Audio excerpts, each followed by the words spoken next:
Welcome, and thank you all for being here for a discussion about documentary photography and activism. The first of three panel discussions connected to the Gage Gallery's current virtual exhibition, Black Summer, Race, Resistance, and Resilience. My name is Mike Ensdorf, and I teach photography in the Journalism and Media Studies program here at Roosevelt University. And I'm also the founder and director of the Gage Gallery at Roosevelt. I'm delighted to introduce tonight's moderator and Black Summer's guest curator, Vanessa Charlot, who will then introduce this evening's panelists. Vanessa Charlot is a Haitian-American documentary photographer, filmmaker, lecturer, and emerging curator working in Miami, Florida, and St. Louis, Missouri. She holds a Bachelor of Arts in English Literature and Sociology from Florida Atlantic University. In her work, Vanessa explores the immutability of the collective human experience by aesthetically disrupting compositional hierarchy through the use of primarily black and white images. She focuses on the intersectionality of spirituality, socioeconomic issues, sexual/gender expression within marginalized communities. The purpose of her work is to produce visual representations of varied human existences that are free of an oppressive gaze. Her photographs have been published in the New York Times, Oprah Magazine, Vogue, The New Yorker, Rolling Stone, The Atlantic, New York Magazine, The Guardian, ArtNet News, BuzzFeed, Apple, and other publications. And now I'll turn it over to Vanessa. Hi, everyone. I was absolutely delighted when Mike invited me to curate a very, very important exhibition, I believe, in that this exhibition sought to visually capture a historic moment in our lifetime, which was the protest of 2020. So Black Summer, that goes into race, resistance, and resilience. The purpose of the exhibit is to provide an intimate look into Black communities during the height of the protest of 2020. The other purpose was to humanize Black life in America. I think oftentimes when we were engaging and watching what was happening in the streets, the stories of everyday Black people and their allies were not coming to light. And so this exhibit seeks to do that. Lastly, it is to show the power and impact of centering Black bodies in photographs and how that completely disrupts the photographic landscape. So I decided to engage with 11 photographers of color around the United States that were doing amazing work. And I am honored this evening to be introducing three of the photographers that will be discussing their work. The first gentleman is Gary Barragan. Hi, everybody. So I'm Gary Barragan. I was brought onto this project by Vanessa. It's a great honor to be here, to be selected amongst the 10 other photographers here. Last year, as we know, changed everybody's lives, whether it's the pandemic or the social justice movement, whatnot. Myself was no different. I am not a visual journalist by trade per se. My main wheelhouse is headshots and portraits, but seeing how close to home it was hitting, being in Louisville, Kentucky, and with Breonna Taylor being one of the epicenters next to the George Floyd protest, I felt like I had a calling. Literally, it's like I was just thinking to myself, either I could just kind of be quiet and sit in my studio and just ignore what's going on and just try to keep the business as usual, or I could take these tools and skills I have and go out on the streets and document what I seen was going on. And then from there, it kind of came multi-layered from there. Like I was starting to see how social media was being manipulated, or mainstream media was being manipulated. So you had like a group of live streamers and photographers on the ground who were telling the stories versus stuff you'd see on the mainstream news, which sometimes wasn't always telling the truth or leaving parts out that can shift the story one way or the other. And then being a third generation American or second generation American and third generation military, kind of grew to like it was like my civic duty to just stay out there and try to do what I can as far as documenting the movement and trying to bring truth to what was happening here in Louisville, Kentucky. Thank you so much for that, Gary. Thank you. The second photographer that we're going to introduce is Chris Facey. Good evening, good evening. Hi, Chris. What's up? for having me, Gary? What's going on, man? What's going on?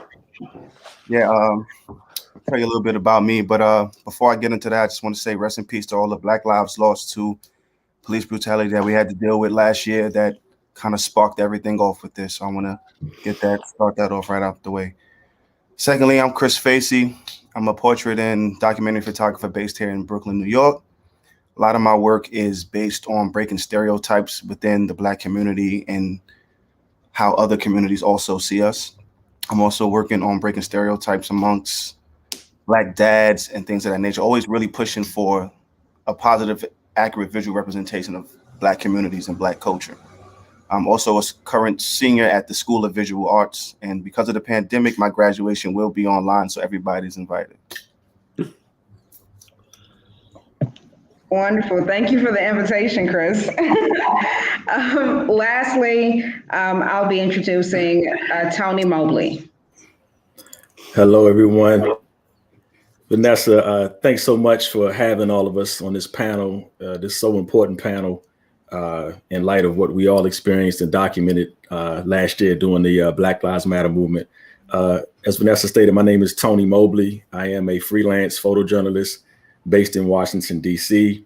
I've actually been shooting for quite a while, since I was a kid, but actually started up professionally again in 2012, where I used to shoot actually concerts, and that kind of morphed into me actually shooting local demonstrations and protests here in the city of DC. And yeah, last year I just felt it was my civic duty as well to go out and document our people who are, as you all know, in a continued struggle, stating from the beginning of time, since the beginning of time, in terms of us being brought here as kings and queens from Africa. So the struggle continues, and I just felt compelled to go out and document, like I said, our folks in the best way possible. And so again, thanks for having me. Thank you for being here. So all of you three have mentioned that felt completely moved and compelled to document what was happening last year. Starting with Chris, why did you think, as a photographer of color, it was so important to use your work as a form of visual activism as well? That's a good question. I think it's important because who's better to tell Black stories other than a Black person, a Black photographer, a Black videographer, somebody that's already involved in the movement, that is in fully support of this. For a long time, our history has been told by other non-Black people, and they usually get it wrong. And those inaccuracies causes other people to start coming up with their own stereotypes or being able to mold the story how they want it to go. And most times, in my experience, it hasn't always been positive. And when you have people that's not part of that community tell that story, there's that gap. There's a whole big gap of not understanding. And if us Black photographers don't really get in there to do that, we leave room for somebody else to talk about our history again. So I absolutely agree with that. I think that history is often told from the position of the victor and not the victim. right? And so it is imperative that whenever we're telling stories, you have to think about, who does the story benefit? And is it presenting whoever in the most authentic light possible? And so I agree. I think it is critical that more photographers of color begin to reflect what's actually happening in their communities in order to shape the narrative. Gary, I know that you are based in Louisville, and Louisville was a hotbed last year with the unfortunate death of Breonna Taylor. What was that like for you, documenting your community, and how were you able to maintain the integrity in your work in such a conflicted situation like that? Well, it was like a roller coaster, honestly. There were some intense moments, with everything going on, between the protests and the police, and then sometimes the white militia. There was a couple of times the white militia came to town. So it was really intense. Like it was intense, but also there was rewarding moments. There were moments of like happiness and joy. Like I would try to go down there. Like my studio isn't that far from downtown, so if I was down there working, I got done with my work or my session, I would head over to the square, just document what's going on. Sometimes just be people like hanging out, having fun, having good conversations. They had a garden there they were planting. I believe it was called Roots for Brianna. And one day I caught a water balloon fight. So I thought that was pretty nice. It was just, a bunch of the local protest family, and they're literally a water balloon fight broke out. And next thing I know, I was like dodging balloons left and right, like nobody was safe. So that was one of the rewarding moments. But going down there and seeing what was going on, hearing the conversations, and just trying to, the camera can't lie, unless you're sitting there photoshopping, but that's not something we do when it comes to visual journalism. So just trying to tell the stories, trying to capture the stories, look for those key moments that I feel like weren't being necessarily portrayed on the mainstream media or social media. Like my biggest pet peeve, to the point where like it pissed me off a few times, it's like, you'd see, like they always say, don't read the comments or whatever. But sometimes it's hard to not get sucked in there. But like it'd be like, they're tearing up the city and the city's burning down, and all this stuff. They're rioting, and I think when things first started happening at the end of May, there was a couple rough nights, but for the most part, it was protesting. There was chanting going on. The police were they were up against the protesters.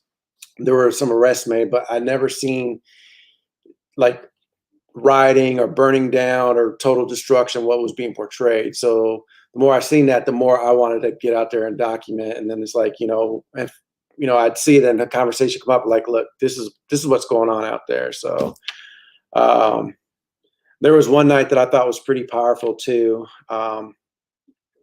So there's another local photographer, Tyler Girth, and he was killed down there at the square. It was a random act of, I don't know, random, but like there was somebody there at the square, and he got kicked out, and he came back, and he had a gun, I think, or he took a gun from one of the other protesters, and he fired into the crowd, and this photographer got killed.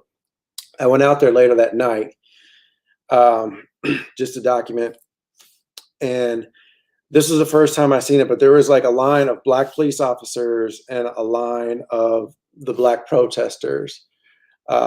And they were talking. There were very emotional conversations, but I just kind of sat back from a distance a little bit, try to take pictures, but just listen to the conversation and them trying to convey each other's perspective. And they were actually like listening. They weren't like arguing and shouting at each other. They were, like one of the protesters, Brian, he would speak, and then the officer, I think he was like a captain or chief. He was, the lead guy down there, he was sitting there listening, and then he kind of rebutted back to him like, look, this is our position, and I'm from the same streets you are, and, take that uniform off. I'm Black just like you are. It was a moment of like where I could see that people were trying to understand one another. It wasn't like, they're all rioters and protesters and causing trouble, and it wasn't, like all fuck the police and ACAB and all this other crap. They were actually like two groups of humans with opposing opinions and views trying to see eye to eye and understand one another. So that was probably one of the more powerful moments. And then like even go like a little bit further in the layer. So something that kind of noticed, I was talking to one of my friends the other night about this. So like during so I'm Latino, so like in Louisville, Kentucky, it's pretty much binary. I feel like you got you got like a black community, white community, you got a Latin community here, but there's not really a Chicano community. But like down at the protests, it's mostly Black Lives Matter and then your white allies. But like sometimes I would see things that just kind of didn't sit right with me. So that night, like there was a white protester behind the line of the black protester shouting with a megaphone, like he was the one yelling, fuck the police and ACAB and don't talk to them, like instigating. And that just kind of sat weird with me because it's like, here you have these two group of people that's at the heart of these protests, this movement, this conflict, but you got almost like an outside agitator, like, why won't you let these people talk? So that's where I kind of, got to see how deep the layers go. Yeah, I mean, it's definitely and that, like I'm not black or white, and that just didn't seem right. Like what's going on? Like this didn't. I can't explain in words. It just didn't seem right to me. It didn't set right in my heart. So. But you know what? Like that's understandable. The situation is a deeply nuanced one. Tony, I want to go to you. A lot of your work shows you engaging with people in such an intimate way in the middle of a protest. How are you able to do that? How are you able to capture those moments where you see the beautiful complexities of Black life in the midst of a tragedy? Well, I mean, that's a great question. We hear a little feedback. Can you guys hear me?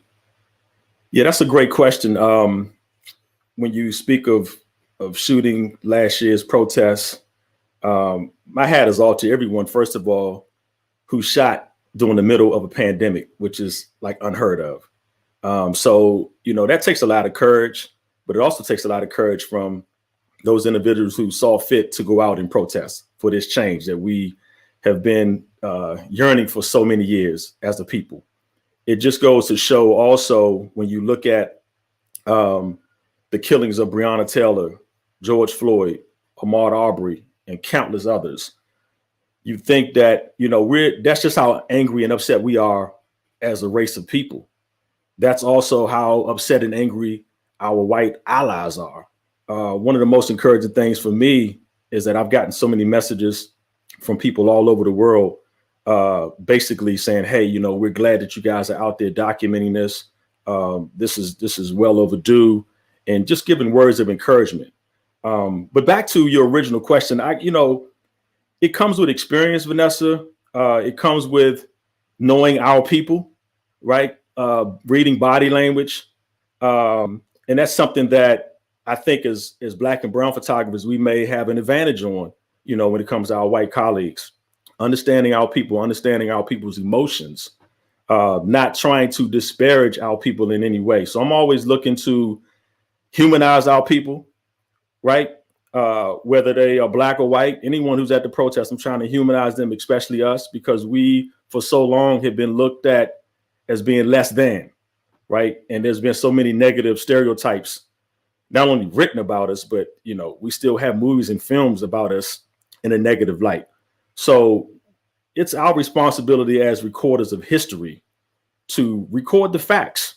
And like Gary said, there were some agitators at a lot of these protests, but by and large in DC, I can speak to mostly peaceful protests for the majority of the summer and the majority of the time that I shot last year. So yeah, you just try to get in and I try to catch those seminal moments, those powerful moments, emotions.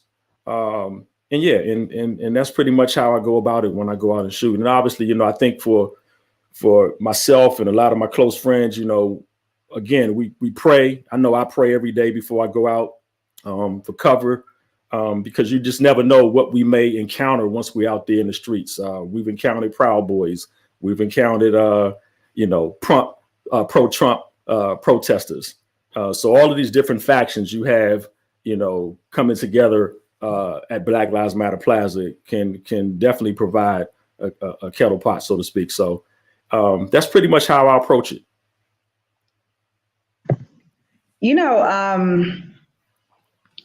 I think that's so spot on. I found myself personally, when I was photographing in the streets of St. Louis, looking around myself and immediately seeing, like, these are my brothers, they're my sisters, they can be my dad, my mom, my cousin, my friend. And so,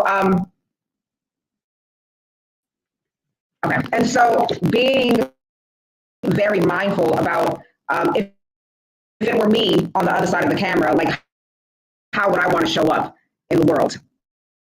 And thinking about that. My next question is to Chris. Chris, can you hear me? Am I coming in okay? It's coming in a little choppy right now. I don't know if you have connection issues or not. Okay. Let's see. What about now? Nah, it's not perfect. It's a lag now. Okay. So on my end, it sounds fine, but it seems like you were just good. I'm good? Yeah, you're good. You're much better right there. Stay right there. Okay. I will stay right here. Chris, I remember earlier you were talking about a lot of your work seeks to provide a counter narrative. Is in providing a counter narrative, is that one of the ways that you engage in visual activism in your work? Yeah, of course. Like, I just want to tell the story of what's really happening. That's like the main goal at any time that I'm out. Like, what really went down, whether it wasn't pleasant or if it was real pleasant. Like, I just want to show what goes down, because a lot of these other images that I've been seeing can show us looking kind of crazy at these protests, when in actuality it don't even really be the protesters that initially started, the movement. Right. I remember early on when they was doing the rioting and stuff, that was people that weren't even from New York when they were doing that. It's people from neighboring states. Mm-hmm. You know what I mean? But if somebody photographed that and you don't know that, you're not in the crowd, you're not being well informed, you would believe that. You know what I mean? So I want to make sure they see the other side of whatever the news is probably going to show you, or whatever they want to promote for commercialism, however they get down. Mm. Well, definitely Black pain and Black rage is sensationalized, right? And it sells. It's uncomfortable, but it's true. Yeah, but they push that, though, not to cut you off, I'm sorry. No, go ahead. When they push that, it kind of gives fuel to racist individuals or people who just don't understand how Black Lives Matter is moving, or the Black experience, like whatever preconceived notions they have. It just pushes that narrative. And like, at some point, you just gotta get tired of that. Oh yeah, I agree with you. It's exhausting. How do you, Chris and or Tony, how do you remain encouraged in a situation that perpetuates negative Black stereotypes visually? Tony, you can jump in. I'm going to take it. Well, that's a great question that definitely provides some thought. I think for me, I think back at like our ancestors, right? I think of the struggles that they've all had to endure. I think about people like my father, who was an EEO officer, was a civil rights activist back in his day in the 50s and 60s and 70s here in DC. So we stand on their shoulders. They did not give up. They still persevered. And so I think it's just only right for us to continue that same struggle, that same legacy, if you will. Even though we know that there's a lot of work to be done, there has been progress. However, we saw the ugliness, if you will, again of America last year. If you think back and kind of contextualize last year, this generation of Black Lives Movement started with the killing of Trayvon Martin. Absolutely. And that was 7 years ago. So to think back 7 years, we're still being brutalized by the police. We're still being marginalized. We're still being oppressed. So there's no way that we can give up. We have to get out and record history. We have to document. We have to tell these stories. This is how the next generation will learn about what we actually went through. Just like when we look at images of Dr. King, when we look at images of John Lewis, we have to continue and carry that torch. It's our responsibility, I believe, to do so. I agree. What about you, Chris? What are your thoughts on that? Yeah, I totally agree with Tone. Definitely agree with Tone. I think it's definitely important to like understand the activism behind it, because we're still chanting things that were around the time of when my mom was young, when her mom was young. Like this is generational. This just keeps going on. And, I'm really adamant on trying to change that for my daughters in the future. I don't want them to have to still have to march. You know what I mean? Yeah. They'll say Black Lives Matter. I want it to be a whole new future for them. So they don't have to do what I'm doing, what my mom did, what my grandmother did, rest her soul. Like, I don't really want that for them, because this is a lot to take in. I know you guys probably could agree, like as photographers, after photographing a lot of these events, it's a lot to take back home with you. Like after you got to go back in the computer, go back through these images, it's a lot. That's a lot. And when you realize, when you're that close to the work and you're seeing your experience play out and knowing that any given day, that it could be us too, that's a lot to take in. So I just want to make sure I'm part of the good change of history for this to really work. I love that. I love that.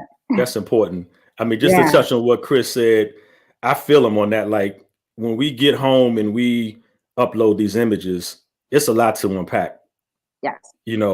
We're looking at, for us, we could have been that, we could have been George Floyd. We have sisters, mothers, aunts, daughters that could have been Breonna Taylor. We have male relatives who could have been Ahmaud Arbery. I remember being down at the protest one day, and I just started crying. The emotions hit me that much, because it was just hard to see our people once again in this constant struggle, right, for racial equality. And to think that in 2020, now 2021, we had a brother who was killed in cold blood by the police. And there's still questions surrounding why he was in his circumstance or that situation. It's just mind-boggling. Right. We're always the victims. Even when we're killed, somehow or another, we're seen as the victim in some sort of way. So right. It's emotional. And like Chris said, it's just a lot to unpack. At times you feel like you need to sit down on someone's couch for real. That is true. Gary, how do you take care of yourself after photographing in Louisville with everything that happened with Breonna Taylor? Just to piggyback off of Tone and Chris, it is a lot to unpack, and just like really, because as you're going through these images and culling them, you're literally reliving that experience, whether it's a good moment or an intense moment. And sometimes, there'd be days, or there'd be times some of the stuff I would document when I'd go through it, like I would just have to step away for a little bit, honestly, and just try to de-escalate, because there'd be times when I'd be going through it and I get really upset, and then, I'll text or start chatting with my buddies online, and, and then, I might start, listening to music or something, and then, it just kind of avalanches. I remember a couple of times going through the images, I grew up on Tupac, so I threw on some Tupac, and then it's like I was getting more emotional. I was like, okay, maybe this ain't the best music to be listening to right now. But just trying to understand your feelings, because like there's a lot of mental stuff going on with me personally, last year, and then just trying to recognize, the whole, the toll it can take on you documenting it and going through it and reliving it. So just, identifying, these triggers and trying to have like safe and healthy coping mechanisms in place, like good catches, Yeah. So that's how I did, and just, and then but in the end, it's like, it's like I'm doing this for a good thing, I'm just out there, on my own freelancing, this one picture could change somebody's life or change the narrative or bring truth to something that happened, and then if that's all it took, then, I feel like I did a good job, I did my part. So. Right. I think, sometimes we don't think about as photographers that we are really engaging in something that is deeply traumatic. Mm-hmm. Yeah. Like when you're out there, you just know how important it is. So you're just photographing away. And then it becomes almost haunting when you're looking in the eyes of protesters, because they could easily be your eyes. Mm-hmm. And so like your lens has to serve as that camera or as that witness. Another question that I have for you guys, and Tone, you can answer this first. Do you find yourself in your work trying to prove that communities of color are not as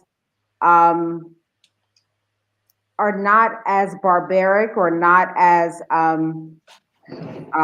messed up as the white gaze portrays it to be? Or are you more concerned with having people of color reimagine themselves in a different way? I think I approach it from your first question, and that is from the standpoint of humanizing us as people. Okay. Plain and simple. I think that's most important. Not to say that the second question isn't, because I think we need to see ourselves in a great light as well. But I think, moreover, the world needs to know that we are human, that we have a soft spot, that we love on people just like everyone else, that we want the same things out of life. When I think of, for example, George Floyd, aside from us being photographers and going to shoot these protests, and Chris and Gary, you guys can probably speak to this, I see myself as being like a George Floyd in terms of like that could have happened to me. So that's traumatic in and of itself without even going to a protest to shoot. Right. You follow what I'm saying? So you have to deal with that, and then you have to say, okay, let me put my photographer cap on and go down and capture, these particular events. So again, it was just 200 years ago when we were considered 3/5 of a human, and I'm talking about Black folks. So I believe it's important and it's imperative of us to go out and document our people in the best light, because a lot of our folks get photographed in a disparaging way. You have a lot of photographers that come into these cities, they shoot homeless people, they shoot folks that are down and out, this, that, or the other. And the fact is that there are homeless people throughout all the races. When people talk about, well, if Black Lives Matter so much, how come there's so much Black on Black crime? And, my answer to that is crime is based on proximity. 80% of the white folks that are killed in this country are killed by other white people. So in essence, there's no such thing as Black on Black crime. We don't call it white on white crime. So these are negative stereotypes that we have to continue to get from up under. And that will only occur, in my honest opinion, if photographers of color are out there covering and documenting these demonstrations and protests, period. Yeah, that's true. That's true. I'm with that. I think my work leans more to showing the resiliency of Black people at a lot of these protests, because you've seen images and seen videos of of us crying already. You've seen us angry. You've seen us get beat down, like, but they never want to show you the rise, to get back up, to push through. That's true saying that we really got to work, you know, twice as hard to get half. You know what I mean? Like, that shines through with everything that we do, I feel. And the resiliency that comes with that is usually overlooked. Unless you're in the Black community. Of course, we see it, we know it. You know, we got Black mamas, Black daddies, we know resiliency. But there's people that don't have that experience, they don't know. And I want to show them that. Gary, as a Chicano photographer, do you find yourself in the work that you've done in St. Louis when you were documenting the movement? Did you find any deep relations to that body of work that you created in terms of your identity? In St. Louis or? No, in Louisville. Okay, I thought you said St. Louis. No. You said, within the work, did I identify with any one piece of work? Yeah. Is that what you're asking? Were you able to identify yourself in the movement? The reason why I'm asking that is because I think that something that goes overlooked as well is the systematic discrimination that happens towards Chicanos and Latinos in this country. And so, yeah. I'm sorry, go ahead, finish. No, and so did you find yourself asking yourself those kinds of questions when you were looking through your body of work?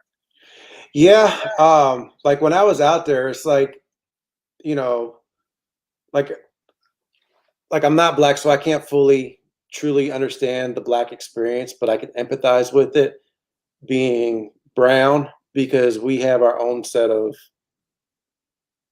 troubles and injustices, and we've got, you know, our whole social justice movements too.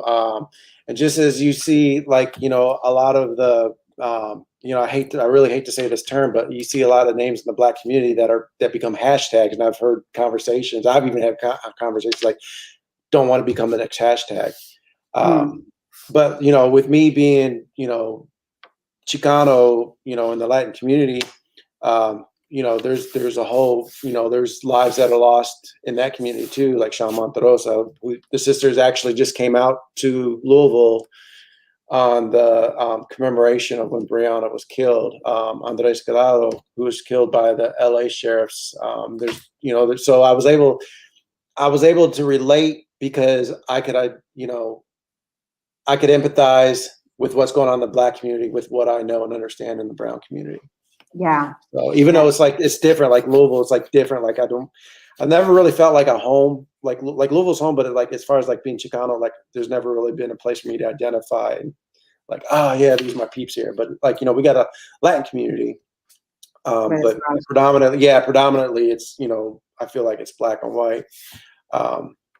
So, and then just like understanding the parallels between the two. I mean, that's just, you know, more motivation for me to get out and document. Like, you know, I can be an ally in that sense. You know, I can go out there and document and have these people's backs. And, you know, there's another group of us photographers, you know, I met like 3 of them out there last year, became pretty good friends with. So we all would like link up when we go out there and kind of do like safety checks, like, hey, I'm here, I'm leaving for the night or whatever. So just kind of build some camaraderie that way. So that's amazing. Yeah, so we're going to go into your work a little bit. So first we're going to look at the work of Gary Barragan. And I specifically chose this photograph as the guest curator, because I think that it is essential to see that there is a common thread in terms of certain experiences of people of color in America, right? Whether you're indigenous or you're Latino or Latina, Chicano or Chicano, African American, a Black immigrant, whatever, there is a sense of otherness that exists when you live in America. And so this photograph to me was extremely powerful. It's in East Los Angeles, and you have Gary, correct me if I'm wrong, but he's a brown beret, right? Mm-hmm. Yeah. Yep. And then you have another gentleman with the Black Lives Matter movement, and they're fist to fist. And Yep. so definitely speaking to just the camaraderie and the universal struggle for justice and freedom as a Black and brown person in this country. The next photograph is a photograph that Gary chose that he wanted to speak to. I don't think that one was it, but I can speak on that one. Okay. Okay, so this is more symbolic to me. This was the morning, so the park was getting ready. That's in Justice Square, and that's the Breonna Taylor mural. And that morning they were getting ready to clear the square out, and that mural was sent down to the Roots 101 African American Museum down the street. So I think this was like 7 or 8 in the morning. I knew this was the last time, like the last sunrise, the last time the sun would actually rise on this mural. So I found like a lot of symbolism in there. So I was just down there hanging out.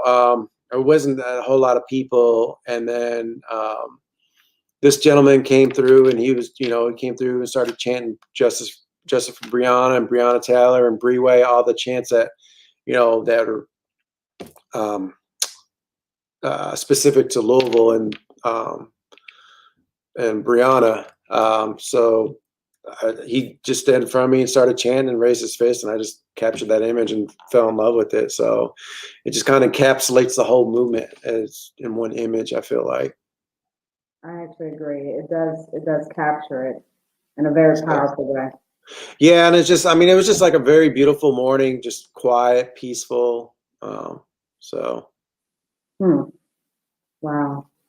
The next work that we're going to look at is, thank you for sharing, Gary. You're welcome. The next work we're going to look at is Chris's work. Oh yeah. Oh yeah. So Chris, can you speak to that? Oh man, I entitled that one "The Pushback," for obvious reasons. This day I was part of this protest. I think it started in Harlem, made its way down through 42nd Street, and then ended up, I think, at Washington Square Park, if memory serves me correctly. And the police, they were doing these things where they would randomly rush the crowd, grab who they could grab, and back up. This has been something they've been doing all 2020. I don't know about all the other states, but I know in New York, they was really getting down like this. When they went to make another rush, this gentleman pushed through everybody to push them back, put himself down on the line to make sure that nobody else got hurt, because they were really hurting people, dragging people across the ground, slamming people, men and women getting body slammed. So he put himself out there to kind of prevent that from happening again. And it's by himself, and I think it's a beautiful symbol of like it's enough. Like, we're just gonna keep fighting back. You're not gonna just keep thinking you could rush us, take the numbers and do whatever you want to do. Like, nah, that's enough of that. And it starts, it always starts with one. Right. Once this gentleman put himself on the line, the crowd got right. You're not taking nobody else. Wow. I remember when I first saw this image, and I was completely blown away. And one of the big things that stood out to me was just his audacity. And I, like when you're saying that enough is enough, I think that it takes deep courage and just bravery to say that. Mm-hmm. In a country and in a system that literally kills Black bodies, right? So it was almost like being like self-sacrificial in a way. Mm-hmm. For him to go ahead and engage with the police officers like that. And the other thing that was uncanny, though, was You know, if you didn't see his, I think he has on a fitted, if you didn't see his hat, but you see the interaction that the cops are having with this black man, it makes you think of the 1950s, the 1940s, right? And so this replaying of history now, it's a deeply, deeply profound picture. The next photograph. Can I say something real quick about this photograph? Yes, please do. This is a powerful photograph, Chris. Thank you, Tom. Thank you. Yeah. Looking at the resistance of this one individual against, I don't know, 20 or so police officers. But the thing that captures my attention in this image more so than anything, Chris, is if you look at the background, there's two one-way signs. And to me, those one-way signs are symbolic of America today, where you have one faction of folks going in one direction, and you have another faction of folks going in a different direction. Great image, bro. Thank you. I appreciate it. This also goes back to what I was saying previously about the resiliency of like black people. Like, that's right. Look at them. You know what I mean? Yeah, that's an active very real. The next image is, so I remember selecting this image, and you know, there is this almost, there's like this fetishizing of watching the killing of black bodies in America, right? So we watched George Floyd lose his life. They released videos of Breonna Taylor getting shot. They released videos of Sandra Bland experiencing what she experienced. It's almost like this public lynching is so embedded within the American landscape. To literally sit there and watch people die, watch black people die, is a common act that happens in America. And it made me think about, do you guys remember the riot on the Capitol Hill where there was a female service member who lost her life? Yes. And there really wasn't much sharing of her body, of those series of events that happened. And they were very blatant with saying that it's in respect to her family, right? And so it makes me think about, where is that common courtesy for someone else's family, for a black man's family, his children? Like, for example, George Floyd's children can type it in and see their father be killed. And when I saw this image, you know, it made me think about us being so consumed with videotaping injustices because it keeps us distant from it, but it also feeds the need of the American psyche to engage in this voyeuristic behavior of watching the killing of a black body. So I really thought that this image was, it was very profound and had a lot of messaging to it. Thank you. No, thank you, Chris. It definitely, I wanted it to really speak to, you know, that is to the fact that it's always on the news, you know, our lives. Like that's a fear of mine, especially one that kind of came to me during photographing these protests. Like, I don't want my camera to be mistaken as a weapon or something like that for me to end up, you know, losing my life, because the internet is so open. I would never want my kids to have to be able to Google my dad's death or something. You understand what I'm saying? Like, I don't want that to be a thing. It shouldn't be like that. But unfortunately, if that was to happen, I feel like it would be. Yeah. You know, I feel like if somebody would watch, it would be going live on somebody's Facebook or Instagram or something like that. And the end of it all, like, we just want you to, what we want you to see on this national level is that our lives matter. That's what we want you to see. But you want to just see whatever it is you want to see that's going to help further perpetuate whatever thoughts you have, whatever you think of us, whatever. It's not right, but you just, you know, you're not stepping in to make any change. I know one of the first protests that I photographed early last year was in Union Square, and I tried to stop a few people from getting arrested. I got hit with bikes, all types of stuff by the police. And you have to start realizing, like, yeah, I'm here with this camera, but at the end of the day, I'm black first and foremost before any of this, and they can take me out just cause they feel like it, you know. So Right. these images also reminded to myself to make sure that I kind of stay in check myself. Wow. Thank you for sharing that, Chris. Lastly, we're going to look at the work of Tony Mobley. So this is a photograph that I chose for this evening to discuss. It's such a precious photograph, and that when you're looking at the people surrounding this couple, you see a sense of community. You see them affirming the life of her unborn son. But then you also see the father holding his partner's stomach, right? And him understanding that he has to protect his child before he even comes out of the womb. Yep. And he has to make sure that he's safe. And then it also, as a mother myself of a Black boy, it's also gut-wrenching, because I know that these are thoughts that I have, right, about my own son. And seeing her carry such a beautiful life, it makes me think about, at what point do beautiful Black children go from being these curious, majestic little beings to being viewed as a threat? Right. Yeah. Right. No, that's so true. That's so true. I was just going to add to that.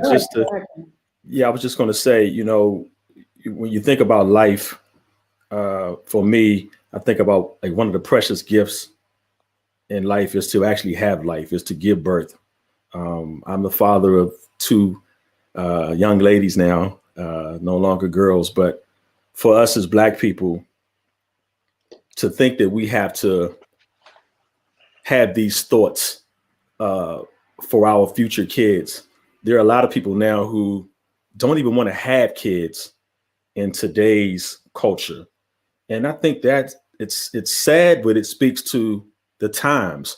We're the only race, and I shouldn't say the only, because I'll let Gary speak for the Latino and Chicano race, but I know for Black families, we have to constantly speak to our children about being safe as they drive to the mall, to school, to a store, unlike any other race. You understand? And that in itself adds an extra layer of not only pressure, but it's kind of conflicting to have to send those messages to your kids at such an early age, because the children, they don't understand. No. They want to be children, right? They want to be kids. So when I look at this image, which to me is just so powerful, it just, again, brings home that same thought. How protected will our unborn kings be today, knowing what we still have to endure, knowing that we still are subjected to police brutality, systemic oppression, social injustice, all of these things, right? In the middle of a pandemic, no less. Right. So to me, this was, I thank them for allowing me to snap this image. This was a powerful image to me that just spoke volumes. And again, I don't know if we always think about these things, but seeing this young lady and this brother with this baby to be, wow, it's just, you're right. We want to know, does his life matter? Yeah. You know, and that's the $1 million question. Yeah, absolutely. And the next image is something that, you know, during the protests of 2020, so many people chanted this. Can you tell me a little bit about this image, Tony? Where were you? What were you thinking? Yeah, so on this particular day, this was like the last image I shot on this given day. This happened a few blocks up from Black Lives Matter Plaza. And, you know, when you leave the protest, you know, you're full of emotions. You know, you may cry, you may be sad. You see other people, you know, going through the motions, so to speak. in terms of what we had to endure on that particular day. But when I looked up as I was walking to my car that day, I saw this brother on this bridge, and I saw this sign, and it was, to me, Vanessa, just a reminder that we're still in this. We're still strong. We're still resilient. And we're still here to effect change, no matter what has happened, right? Mm-hmm. And so when I saw this brother on this bridge, it was almost like he was speaking to my spirit, you know, to say, hey, brother, you know, don't get down on yourself, you know. And so when I saw this brother again in this particular setting, those are the thoughts that came to my mind. Wow. Wow. So we have a question from Henry on YouTube, and he says, to the naked eye, all protests look the same. But as photographers, you each find ways to show it differently. Can you speak to your individual approaches to make unique photos of these events? I'll start with you, Gary. I wouldn't say I have a unique approach that would make try to make mine stand out from everybody else's. That's not really a goal of mine, is to try to create something unique or something that's gonna be like, oh, that's a Gary B protest image. My whole thing is just going to document the truth and what it looks like. I might throw, I might reposition myself to, try to throw like an artistic angle to it or composition, but then you're kind of getting into the art of like photographs. But, when I'm in the moment out there, I'm, just looking for moments and just trying to capture those moments. So I don't really, try to do something to make my work stand out. That's not a goal of mine, so I can't really speak that much on that question. In post-processing, I might, add like a slight color grade or something, depending on how I feel in the mood for the day. I think we talked about it in class on whether, I do like color versus a black and white image, and it's just kind of something that just, whatever the images talk to me, just, sometimes I feel like monochromatic, sometimes I feel like color, just, there's no rhyme or reason to it. It's just what's feeling here. Gotcha. Thank you, Gary. What about you, Chris? Oh man, I don't know. Like I said earlier, I like to focus on like the resiliency. So because I've noticed early on that a lot of the other photographers that were coming out to photograph a lot of these protests, a large number of them were really looking for what I would probably title as like trauma porn. They're just looking for the hot shot, the obvious, and more times than not cliche shots. You can get those, that's fine. They also tell the story, but I think what makes us photographers is finding a different way to still get that message across, and I think that's where the individuality comes in between the eyes of different photographers. So when I go out, I'm taking everything that I've ever learned about creating images with me, from books that I look at from some of my heroes like Gordon Parks, Roy Day Carava, W. Eugene Smith, these people and I try to find a more humanistic approach to these scenes to show the resiliency, to show how people are really reacting in these moments that maybe even go unnoticed if you're there in the action in the moment. You don't notice, that's the job that we have as photographers, to be able to see through all that and find those moments. So I think I just look for those real humanistic moments. Absolutely. And what about you, Tony? Gary, you had something you want to say? Oh, you're muted. Something that I just kind of want to piggyback off of Chris, where he's talking about like the stereotype shots. That's something like that I learned last year, through the class about the white gaze and understanding it. So there'd be moments out there that I would avoid capturing because I knew there was somebody there that would capture it, and a black photographer, would, I feel like, has more of a right to tell that story versus somebody who's brown and kind of essentially on the outside. So I think knowing when to give the respect to those stories that need to be told by black people, and then on the same token, I've been out there and I've seen like white photographers and white press like step in front of Black photographers to get shots. So I think that's something I would yield to, that I did yield to. So I think that's important. I think that's important for anybody out there documenting the movement, is, you know, knowing what stories to capture and what story you want to tell and what story you have the right to tell. I agree.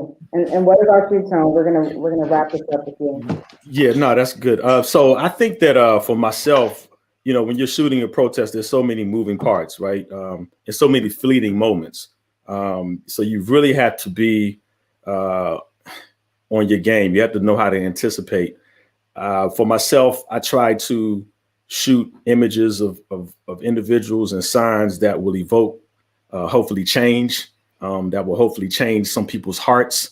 Obviously, I know what the message is of today. So I'm looking for signs that speak to these times, in essence. I'm also, like Chris stated earlier, I shoot a lot of behind the scenes images as well. So I'm not always up front.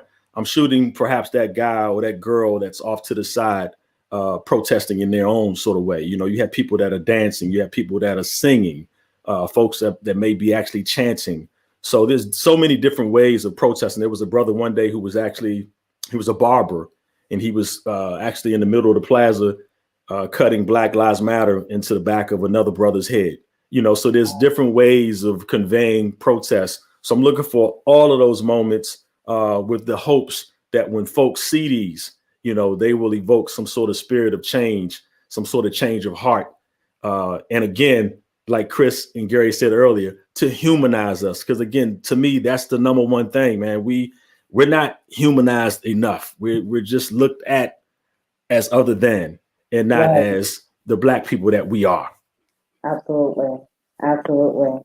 Well, this is the conclusion of the talk. I thank you guys so much for participating.